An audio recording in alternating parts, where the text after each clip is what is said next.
Once upon a time, there was a land where milk and chocolate flowed like water, and the proud farmers that raised their cows on steep mountains called it Switzerland. Far away in the north, there were some islands, windy and harsh, the British Isles. And the people of these British Isles loved to visit the Swiss mountains. Prince Charles, for example, has been there, or Sherlock Holmes or Tolkien. But a few years ago, new visitors from the Isles arrived. They came on 4 feet, and they did not consume cheese and chocolate, but grass and flowers. You know them for sure, the Scottish Highland cattle.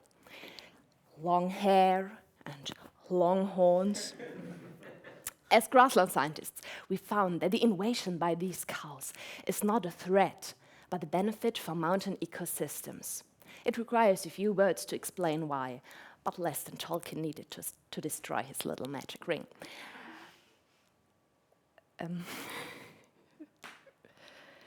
First, you need to know that most Swiss cows are big and heavy, and because over the last centuries, the Swiss farmers always selected the biggest cows to produce all the cheese and chocolate for the British tourists.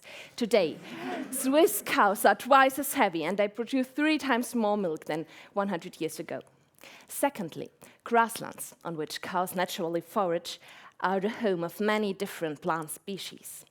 Grasslands are among the most biodiverse habitats in the world. Now imagine one of these modern big cows tramples this biodiverse grassland. And like most other creatures, plants don't like being trampled. Many of them die. But some plant species are adapted to trampling pressure, and because all the other plants are dead, this plant will overgrow the entire grassland. Because farmers in Switzerland and in many other countries made their cows so productive, biodiversity is lost. In contrast, Scottish farmers did not select the bigger and more productive animals. Because the Scottish climate is too harsh and the forage is too poor for big cows, or maybe because the Scots preferred whiskey over cheese and chocolate. Either way, the Scottish Highland cattle stayed small, and they hurt the plants less. More different plant species can survive, and more insects and other animals find a home in the grasslands of the Highland cows from the windy north.